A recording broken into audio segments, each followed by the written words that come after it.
एक बार मिनी अपने पतंग के साथ ऊपर छत पर आई और पतंग को उड़ाने लगी। पतंग दूर आसमान में उड़ता गया। तभी उसे कोई आवाज सुनाई दी, पतंग ओ पतंग। पतंग ने इधर उधर देखा तो उसे एक तारा नजर आया। वो समझ गया कि इसी तारे ने मुझे आवाज दी है।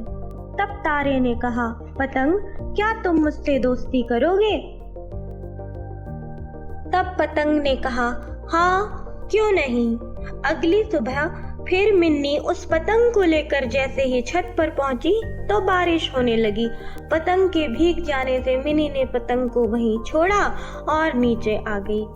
तारे ने जब पतंग का यह हाल देखा तो वह मन ही मन दुआ करने लगा कि उसके मित्र पतंग को कुछ ना हो। इसी तरह एक दिन गुजर गया। धूप आई और धीरे धीरे वह पतंग पूरी तरह से सूख गई। मिनी ने सोचा था यह भीगी पतंग कभी नहीं उड़ेगी, लेकिन सूखी हुई पतंग को देखकर मिनी खुश हो गई और फिर से वह पतंग उड़ाने छत पर आ गई।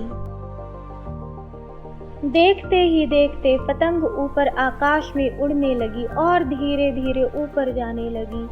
मिनी के लाख चाहने पर भी वह पतंग की डोरी नहीं खींच पा रही थी।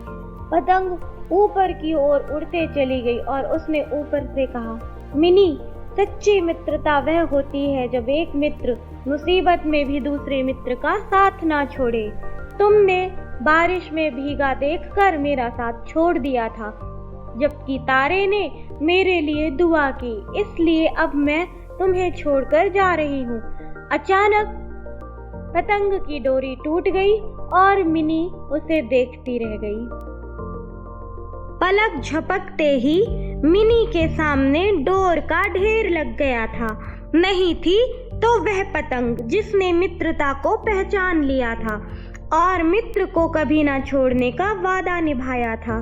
सच कहते हैं, मित्रता करना जितना आसान है उसे निभाना उतना ही मुश्किल। कोई कोई ही इस कसौटी पर खरा उतरता है।